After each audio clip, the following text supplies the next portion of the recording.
출애굽기 20장 1절 2절 같이 읽도록 하겠습니다. 앞에도 있고요. 큰 목소리로 같이 읽게요. 준비 시작. 하나님이 이 모든 말씀으로 말씀하여 이르시되 나는 너를 애굽 땅 종되었던 집에서 인도하여 낸 내 하나님 여호와니라. 아멘. 우리가 복음이라고 할 때 이 복음은 세상 사람들이 말하는 개념과 우리가 말하는 개념이 사실은 다르진 않습니다. 네, 내용의 차이가 있을 뿐이죠. 복음이라는 것은 좋은 소식을 말하는 거거든요. 여러분, 이번 여름에 그 교육 개정 과정이 바뀌어서 지금 이제 교육부에서 지금 이제 지침이 내려왔더라고요. 각 교장 선생님들까지 지금 알아요. 뭐냐면 여러분 방학이 여름이 너무 짧다고 방학을 최소 45일 이상을 잡아라고 연락이 온 거예요. 이게 복음이죠. 근데 구라입니다.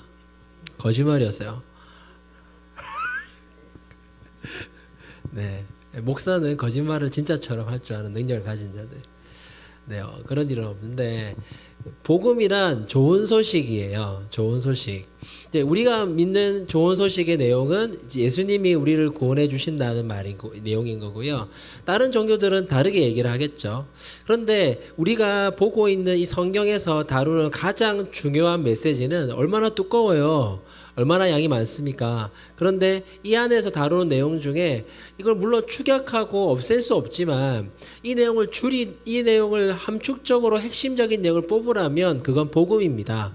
우리를 구원하는 메시지, 우리를 구원해주는 메시지를 말하는 거거든요.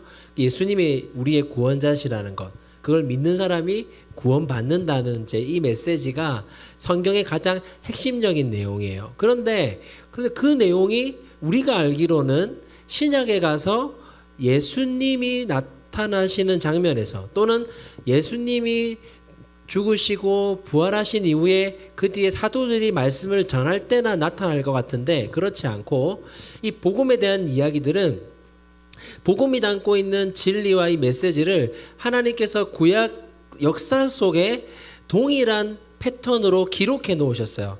즉 다시 말하자면 창세기나 출애굽기나 또 우리가 잘 알고 있는 여러 인물들의 삶과 사건들 속에 우리가 이 복음을 이해할 수 있는 원리와 메시지를 담아 놓으신 거죠. 즉 그래서 우리가 구약의 말씀을 읽고 내용을 살펴보다 보면 복음적인 메시지를 발견할 수 있게 됩니다. 자, 그래서 이 복음이 무엇인지 구약이 담고 있는 복음의 메시지, 예수님이 구원자시라는 이 메시지의 또 다른 측면들을 창세기와 출애굽기와 다른 성경들 속에서 찾아서 같이 이야기 나누면서 복음이 담고 있는 풍성한 메시지를 6월 한 달 동안 여러분들과 나누고 싶어요.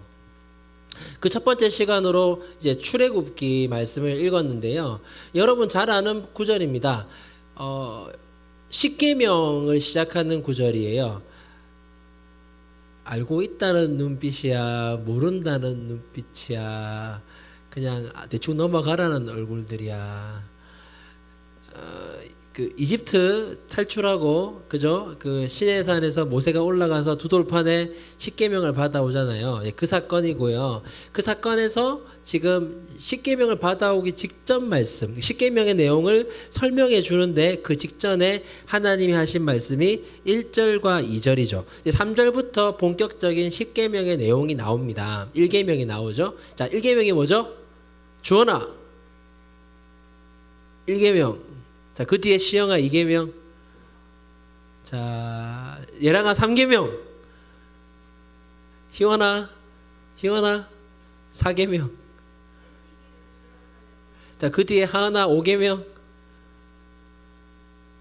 그래. 자, 6계명 우리 선생님, 박 선생님. 네. 6계명, 7계명 정한 선생님. 예. 8계명 찬소라. 그래, 우리 말 안 하고 있으면 중간은 가니까 그지 얘들아. 10계명이 이제 나오는 그 본문입니다. 이제 이 본문을 통해서 우리가 이제 살펴볼 텐데요. 먼저 우리 이 종교성에 대한 이야기 좀 시작을 해볼게요. 사람의 종교성이라는 게 굉장히 강화되고 있는 시대거든요. 무슨 말입니까? 아니지 않나요? 반대 아니에요?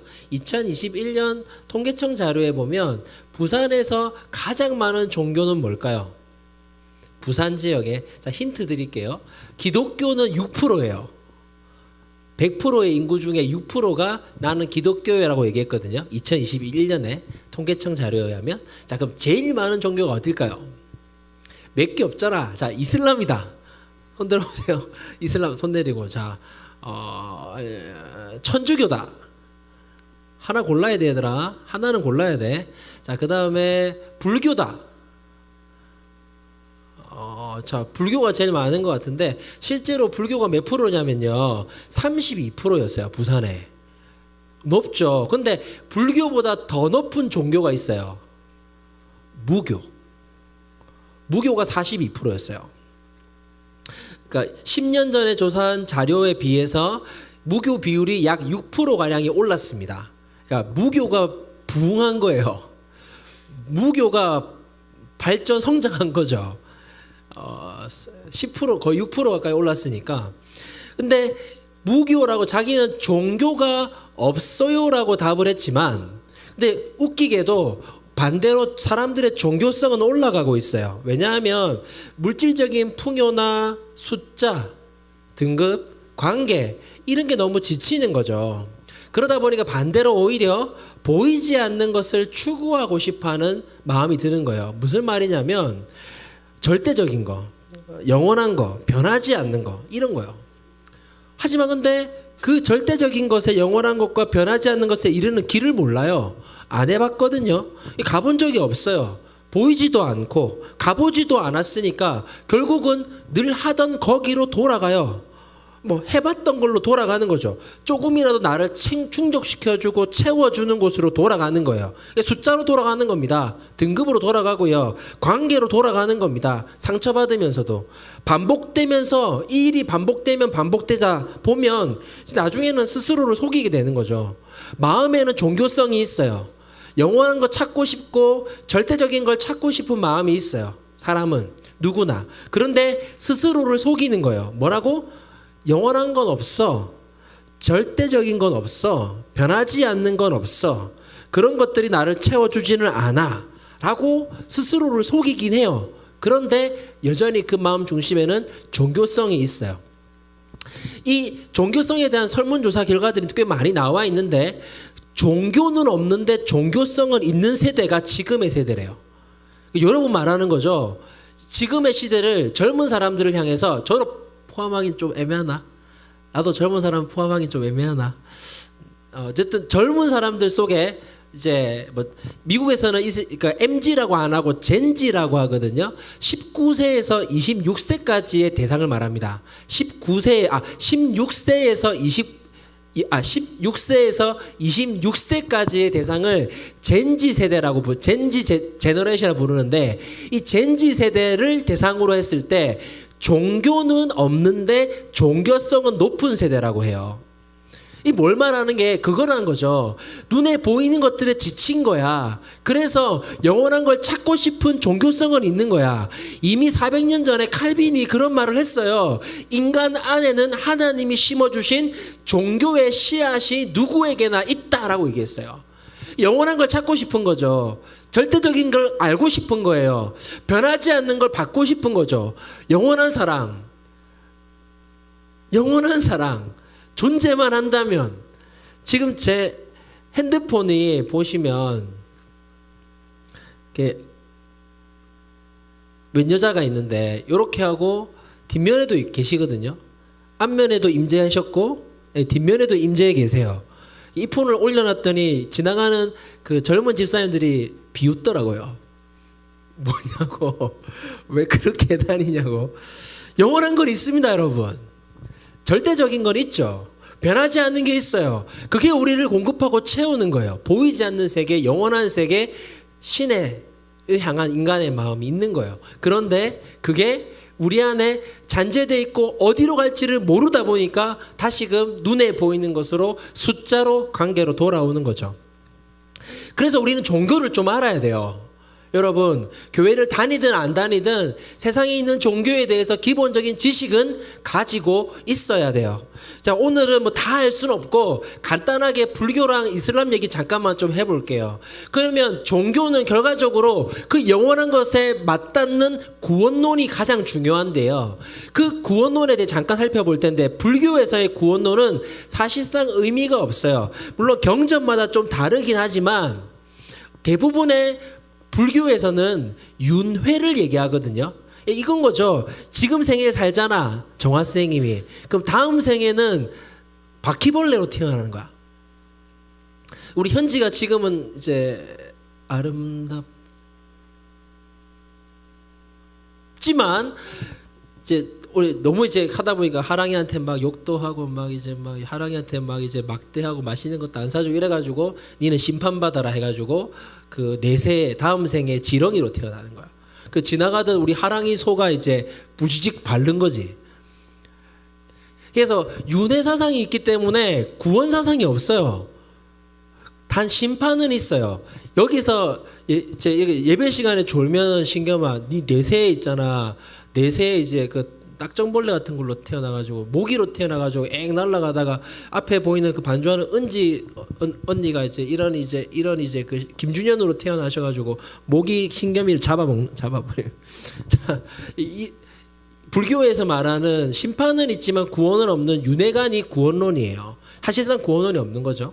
이슬람은 어떠냐면요, 구원받는 방법이 총 4가지가 있어요. 첫 번째, 뭐 기억 못 하셔도 되는데 들어보세요. 알라의 선택, 두 번째가 선행, 세 번째가 성지순례, 네 번째가 자하드예요. 지하드, 죄송합니다. 지하드. 그러니까 근데 재밌는 건 이제 1번은 제일 마지막에 얘기할게요. 자, 선행인데 선행을 하면 천국에 점수가 올라간대요. 점수가 올라가는데 그 점수를 많이 쌓으면 구원받을 수 있대. 근데 함정은 뭐냐면 몇 점을 받아야 구원인지는 아무도 모른대. 그러니까 얼마만큼 점수를 쌓아야 되는지 모른다는 거야. 여러분, 공부가 제일 막막할 때가 뭐예요? 아무리 공부해도 공부의 끝이 안 보일 때 막막하잖아요. 그런 거야. 지금 성지순례도 마찬가지예요. 선행에 비해서는 비교할 수 없는 점수긴 한데 그래도 구원을 결정해 주지는 않고요. 이 지하드는 좀 달라요. 뭐냐면 알라를 전하다가 이슬람을 지키기 위해서 목숨을 버리면 죽는데 천국에서 깨어난대. 그러니까 폭탄 테러 같은 걸 하는 거예요. 왜? 천국이 보장돼 있다고 자기들은 생각을 하는 거죠. 자, 2번에서 4번까지의 공통점은 뭐냐면 결국 사람이 뭔가를 한다는 거예요. 사람이 행위를 한다는 거죠. 공로라고 하는데요. 공로를 해야 구원을 받는다는 거예요. 그러니까 우리 슬기가 친구에게 착한 일을 해야 되는 거예요. 그 친구들이 오늘 교회 왔잖아요. 그러면 나가는 길에 주머니를 털어서 편의점을 간 다음에 긁어주는 거죠. 선행을 해야 구원을 받는다는 거예요. 근데 1번은 알라의 선택이잖아요. 이게 또 웃긴 게 뭐냐면, 제가 뭐 이슬람 폄하하자는 게 아니라 알라가 선택한 자는 구원 받는다는 거야. 선행과 상관없이. 그런데 아무도 알라의 선택을 모른대요. 그러니까 누굴 선택했는지 아무도 모른대. 결과적으로는 이슬람에서의 구원은 자기의 행위에 달려 있는 거죠. 자기의 행위에. 그런데 이게 이슬람만의 이야기가 아니라 거의 대부분의 모든 종교는 이 원리로 작동합니다. 네가 이 땅에서 이렇게 해야 뭐에 이를 수 있어? 내세에 천국 갈 수 있어. 구원받을 수 있어. 네가 이렇게 해야 실제적인 행복을 누릴 수 있어. 이렇게 말하는 게 대부분의 종교라는 거죠. 자, 그러면 기독교는 어떨까요? 오늘 본문에서 방금 여러분 읽은 본문에서 살펴볼 수가 있는데 여기 보면 2절 말씀에 이렇게 되어 있습니다. 나는 너를 애굽 땅 종되었던 집에서 인도하여 낸 하나님 여호와다. 지금 하나님이 뭐라고 말씀하시냐면 십계명을 말씀하시기 전에 내가 너희를 애굽 땅에서 종되었을 때 인도해냈다라고 말해요. 성경을 좀 아는 친구들은 알겠지만 지금이 무슨 상황이에요? 모르는 친구들이 있으니까 잠깐만 짧게 설명을 해봅시다. 이스라엘 백성이 이집트에 들어가서 종살이를 했어요. 노예살이를 했단 말이에요. 거기서 인간 이하의 대접을 받고 살았어요. 피라미드 만들고 노예 취급을 당한 거죠. 그러는 중에 하나님이 이 이스라엘 백성을 그 이집트의 노예인 생활로부터 건져내서 광야로 탈출시켜 주셨어요. 홍해를 가르고 탈출시켜 주신 이후에 오늘 이 장면이거든요. 그래서 하나님이 이렇게 말씀하시는 거예요. 내가 너희를 애굽이 이집트거든요. 이집트 땅에서 종이 되었을 때 내가 너희들을 구원했다. 이 얘기를 하시는 거예요. 자, 이 얘기를 하신 다음에 뭐라고 하세요? 십계명의 계명을 얘기하시는 거예요. 자, 물어봅시다, 여러분. 구원이 먼저였어요? 율법이 먼저였어요? 다시, 구원이 먼저였어요? 우리가 지켜야 될 행위가 먼저예요? 자, 보세요. 행위를 해서 구원을 받는 거예요? 아니면 구원해 주신 다음에 율법을 주신 거예요? 한 번만 더 할게요. 잘 들어보세요. 하나님이 우리가 여기서 십계명을 지켜야 부모 공경을 하고 살인하지 않고 간음하지 않고 거짓말하지 않고 남의 걸 탐하지 않고 하나님만 섬기고 안식일을 지켜. 그러면 뭘 받아? 구원을 받아요? 아니면 지금 뭐라 말씀하세요? 먼저 뭐 하셨어요? 너희들이 노예로 살 때, 죄의 노예가 되어 있을 때 내가 너희들을 먼저 구원해 주고 구원한 이후에 율법을 주신 거예요. 자, 여러분 어느 쪽입니까? 이제 이만큼 3번이나 설명했으니까 모두 답을 아시겠죠? 지금 성경에서 이 출애굽기 20장에서 말하는 바는 구원하신 이후에 율법을 주셨다는 거예요. 거꾸로 말하면 율법을 지킨다고 구원받는 건 아니라는 거죠. 많은 종교들은 그렇게 말을 하고 있어요. 내가 뭘 해야, 행위가 바르게 돼야, 올바르게 살아야, 선행을 해야, 신을 위해 뭔가 갖다 바쳐야, 팔공산에 올라가야, 성지순례를 해야 구원을 받는다. 그래야 너희들이 천국에 이를 수 있다. 그래야 너희들이 기도의 응답을 받는다라고 설명하지만 기독교는 아니요, 반대예요. 하나님이 아무 값 없이 아무 공로 없이 구원을 선물로 주세요. 그 구원을 받은 자들을 향해서 하나님이 계명과 율법을 주시는 거예요. 즉 다시 말하면 오늘의 이 말씀은 지금 이렇게 말하시는 거예요. 하나님이 은혜로 여러분을 구원하셨어요. 그 후에 여러분의 삶을 바꾸신다는 거예요. 이게 복음의 내용이에요. 이게 진짜 복음이에요. 복음의 한 면입니다. 이게 왜 중요하고 왜 복음이냐고요? 왜 좋은 소식인지 한번 조금만 더 설명해 볼게요.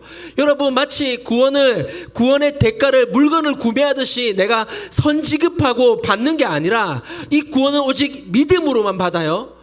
공평하게요. 헬라인에게나 유대인에게나 상관없이 남녀노소 부의 상태 내 생활의 면 나이가 죄되든 죄되지 않든 가진 게 많든 적든 상관없이 내가 그분을 믿기만 하면 예수 그리스도를 믿기만 하면 구원을 선물로 받아요. 이게 왜 복음이냐 이런 거죠. 자녀가 여러분 젓가락질을 처음에 하면 잘해요 못해요? 잘 못해요. 흘리죠. 흘리면 누군가가 치워야 되니까 답답하고 짜증나잖아요. 여러분 처음에 아기들이 걸으면 잘 걸어요 못 걸어요? 내 너무 안타까운 게 우리 슬기가 귀여웠거든. 예전에 진짜 쪼맨해가지고 귀여웠거든. 키가 엄청 컸어요. 걷는 것도 처음엔 잘 못해요. 그러다 보면 애가 넘어지죠. 무릎 까지고 막 울고 이러면 힘들잖아요. 부모 입장에서는. 삶도 그런 거예요. 잘못된 선택을 하고 힘들어지기도 하죠. 실패하고 망가지고. 그런데 우리가 시간을 뒤로 돌릴 수 없듯이 회복될 수 없다는 생각이 들어요. 그래도 부모에게는 자녀는 변함없이 자녀입니다. 그리고 그 자녀가 변해가기를 위해서 회복되기를 위해서 바라고 기도하겠죠. 그냥 바라는 것만 끝나는 게 아니라 어떻게든 그 자녀를 도우려고 노력을 하겠죠. 이번 주에 저희 집에 이제 내가 1번, 2번, 3번인지 얘기를 안 할 텐데 이 친구가 자기가 친구를 많이 사귀는 법을 깨달았다는 거야.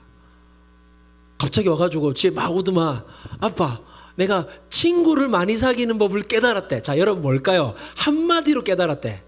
여러분 뭘까요? 친구를 많이 사귀는 법이 뭘까요? 한마디 딱 한 줄로 얘기하는데 공감이 됐어요. 한 줄 딱 얘기하는데 공감이 됐어요. 근데 그거를 뭐라고 했냐면, 친구를 사귀려면, 많이 사귀려면 친구를 안 놀리면 된다는 걸 깨달았대요. 우리 진짜 저랑 아내는 그 말을 듣는데 머릿속에 막 할렐루야 말했어요. 와, 인생의 법칙을 깨달았다는 거야. 야, 어떻게 알았노라니까. 여기서 진짜 관계가 중요한 걸 알았어요. 교회 형님이 알려줬대요. 교회 형님이 알려줬대요. 와, 내 걔 진짜 막 갖다 막 주고 싶을 정도로 막, 이래서 교회를 다녀야 되는구나. 교회 형님이 알려줬다는 거예요. 부모의 마음은 그런 거거든요. 그러니까 지금 하나님이, 신이신 하나님이 구원의 문제를 신과 인간의 어떤 계약적인 관계, 네가 뭘 하면 내가 뭘 해주겠다, 이런 계약적인 관계로 보시는 게 아니라 부모와 자녀의 관계, 즉 하나님이 인격적인 관계로 구원을 만들어 버린 거예요. 내가 너희들을 구원한다, 내가 너희 자녀 삼겠다, 내가 너희들을 내가 사랑하는 자녀로 입양하겠다. 그리고 나서 뭐 하시는 거예요? 너에게 더 나은 삶을 가르쳐 주겠다. 이렇게 하신 거거든요. 이게 복음의 내용이에요. 구원을 인격적으로 만들어 버린 거죠. 그러면 하나님이 왜 이렇게 하셨을까? 왜 하나님이 구원을 인격적인 문제로, 관계의 문제로, 만남의 문제로 만들어 버리셨을까? 여러분, 손가락 10개가 있죠? 손가락 10개가 있잖아요. 하나가 아프면 누가 아픈 거예요? 손가락만 아픈 거예요? 내가 아픈 거예요? 제가 뭐 다 말을 못하지만 이 자리에 엄마 아빠이신 분들 계시죠? 자, 이런 생각 안 해보신 분은 한번 자리에서 일어나 보십시오. 자녀가 아플 때 내가 대신 아프고 싶다 생각 안 해보신 분 자리에서 일어나 보십시오. 얘들아, 너희 아빠. 농담입니다. 하나님이 지금 그렇게 만드셨다는 거예요. 여러분이 지금 앞에서 실수하고 실패하고 어려워하고 돌이킬 수 없는 일들 때문에 고통받고 있는 그것을 내버려 두지 않으시겠다는 거예요. 하나님의 구원은 천국에 대한 약속이 다가 아니라 오늘을 살아가는 우리가 실수하고 넘어져도 내가 너를 이미 구원했기에 너를 책임지겠다, 너를 도와주겠다, 너와 함께 하겠다, 너를 일으켜 세우겠다, 너를 일으켜서 변화시켜 주겠다, 거룩한 삶으로, 온전한 삶으로 인도해 주겠다. 하나님이 이렇게 우리에게 주시는 말씀이라는 거예요. 그래서 여러분, 이런 종교가 어디 있습니까? 이런 메시지가 어디 있겠습니까? 제가 좋은 메시지 했다는 게 아니라 어떤 신이 이 땅에 자기가 인간의 육신을 입고 내려와서 우리를 사랑하기 위해 자기 목숨을 버리고, 그런 이후에 우리를 값없이 구원하신 이후에도 내버려 두는 것이 아니라 구원받은 우리를 변화시키시고 성장시키시고 온전한 삶으로 인도하시기 위해 끝까지 책임을 약속하시는 신, 그게 우리의 하나님이시고 우리가 믿는 예수님이십니다. 이 복음이 왜 복음이냐면, 우리가 잘못을 저지름에도 불구하고, 우리가 실수함에도 불구하고 하나님은 우리를 포기하지 않는다는 말이거든요. 계명을 줘서 계명을 지켜야 구원받는 게 아니라 이미 내가 너를 구원했기에 나는 너를 포기하지 않는다는 거예요. 네가 어떤 실수를 해도, 네가 아무리 잘못을 해도, 네가 씻지 못할 죄라고 생각하는 일을 저질러도 나는 너를 포기하지 않겠다는 메시지가 여기에 담겨 있는 거예요. 여러분, 이런 신이 어디 있습니까? 어떤 신이, 어떤 종교가 한 사람이 실수하고 낙마하고 좌절해서 쓰레기 같은 인생을 사는데 그 인생을 포기하지 않고 붙들어서 일으키고 세우고 살리겠다고 말을 합니까? 제가 만약 이 복음을 믿지 못했다면 저는 목회를 못했을 거예요. 구원받은 이후에 목사가 되기까지 삶을 들여다보면 정말 못할 짓들을 많이 했어요. 죄도 많이 지었고 능력도 없고 잘못된 습관과 상처로 병들어 있었어요. 이거 다 고치고 언제 목사를 합니까? 그런데 하나님은 내가 나를 구원하신 이후에 제가 목사가 되는 과정에서 하나하나를 고쳐오셨어요. 지금도 고치고 계시고 그리고 고쳐가고 계십니다. 목사님이 목이 아프고 찬양을 못하게 되고 한편의 설교만 해도 목이 가버리는 상황이 되고, 지난주에 13분 15분 설교했는데 목이 가버리더라고요. 그러면서 하나님께 다시 돌아보면서 가장 많이 반성했던 지점이 뭐였냐면 설교 준비를 많이 안 한 거였어요. 하나님께 정말 많이 반성했어요. 말을 많이 하고 잘하는 것과 설교를 준비를 많이 하는 건 다른 문제인데, 설교 준비를 잘한다고 해서 좋은 설교를 하는 건 아닙니다, 여러분. 꼭 그렇지만은 않아요. 그러나 제 마음을 들여다보는데 내가 익숙한 설교를 하고 있더라고요. 익숙하게 설교하는데 익숙해져 있더라고요. 하나님 앞에 반성했어요. 하나님, 한편의 설교를 하고 목이 가더라도 그 한편의 설교를 진짜로 해보고 싶다고 기도하면서 설교를 준비하기로 또 반성하고 뉘우치고 고쳐달라고 하나님께 기도하고 있어요. 나를 고쳐달라고, 좀 더 변화시켜달라고, 좀 더 목사다워지고 싶다고, 좀 더 아빠다워지고 싶다고, 좀 더 온전한 사람으로 변화되고 싶다고. 지금까지 나를 변화시켜 주신 주님이 나를 포기하지 마시고 다시 나를 좀 더 성장시켜달라고, 제 마음에 이런 열망이 있는 거예요. 하나님이 나를 지금까지 변화시켜 오셨으니까 다시금 나를 더 성장시켜 주실 수 있을 거라는 소망과 바람이 내 안에 있는 거예요. 우리 하나님 그런 분이십니다, 여러분. 그 하나님께 인생을 맡기시지 않겠습니까?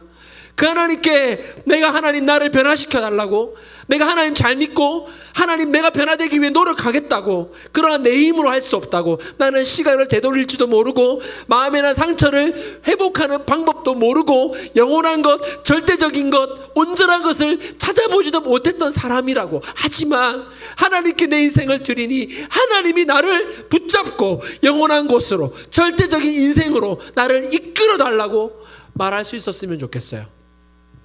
그렇게 인생을 맡길 수 있다면 여러분, 가장 이 시대에, 어쩌면 가장 종교성이 가장 많은 시대에 종교가 없는 아이들을 향해서 이것이 종교라고, 이것이 기독교라고, 이것이 구원이라고 말할 수 있는 우리 캡틴이 되었으면 좋겠습니다.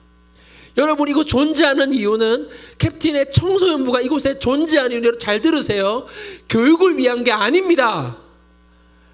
교육은 두 번째예요. 첫 번째는 선교적 사명입니다. 순서가 바뀌었어요. 저도 이 부분에 대해서 너무 말씀을 많이 못 가르쳤던 것 같아요. 여러분이 지금 오늘을 살아가는 이유는 성장에만 있는 게 아니에요. 우리 공동체가 이 시대에 여러분이 살고 있는 청소년, 어쩌면 가장 종교성이 높은 10대들을 향해서 이 종교가, 기독교가, 이 메시지가 너희의 인생의 답이라고 말해줄 수 있었으면 좋겠다는 거예요. 그 역할을 여러분들이 수행해야 할 사명이 있습니다. 그 부르심이 있다고요. 여러분이 믿는 기독교에 대해서, 여러분이 믿는 예수 그리스도에 대해서 다시 한번 생각하고 묵상해 보세요. 내가 믿는 내용이 정말 맞는지 유튜브에 몇 번만 쳐보세요. 기독교 변증 관련된 자료들이 무수히 쏟아집니다. 다 맞다는 건 아니지만 내가 믿는 그리스도를 전하기 위한 노력이 여러분의 삶에 계속되길 바랍니다. 그래서 꼭 여러분 청소년기가 끝나기 전에 여러분 옆에 여러분 친구들이 꼭 있었으면 좋겠습니다. 그런 마음으로 오늘 말씀을 전했고, 반주해 주시겠습니까? 우리가 기도할 건 이겁니다.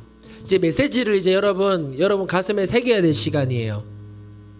뭐냐면, 하나님 우리를 구원하시고 우리를 변화된 삶으로 이끄신다는 것. 하나님 내가 하나님께 내 인생을 맡기고 하나님이 나를 변화시켜 주시길 바란다고, 하나님이 나를 바꾸어 주시길 바란다고. 나는 돌이킬 수 없지만 하나님이 돌이켜 달라고. 나는 방법을 모르지만 하나님께서 이끌어 달라고. 그 기도가 여러분의 입술에 있었으면 좋겠습니다. 자, 이 시간 한번 기도할까요? 하나님께 다 같이 시간 기도하며 나아가겠습니다. 기도하겠습니다. 할아버지 감사합니다. 하나님, 오늘도 우리를 붙들어 주시는 하나님, 우리를 구원하시고 또 구원으로 이끄시는 하나님, 구원된 삶으로 역사하시는 하나님, 이 자리에 청소년들에게 아버지 하나님, 자신이 받은 구원과 그 구원의 가치를 바르게 알고 구원의 메시지를 세상을 향해 선포해야 될 아버지의 선교적 사명이 우리에게도 있다는 사실을 잊지 않고 살아가는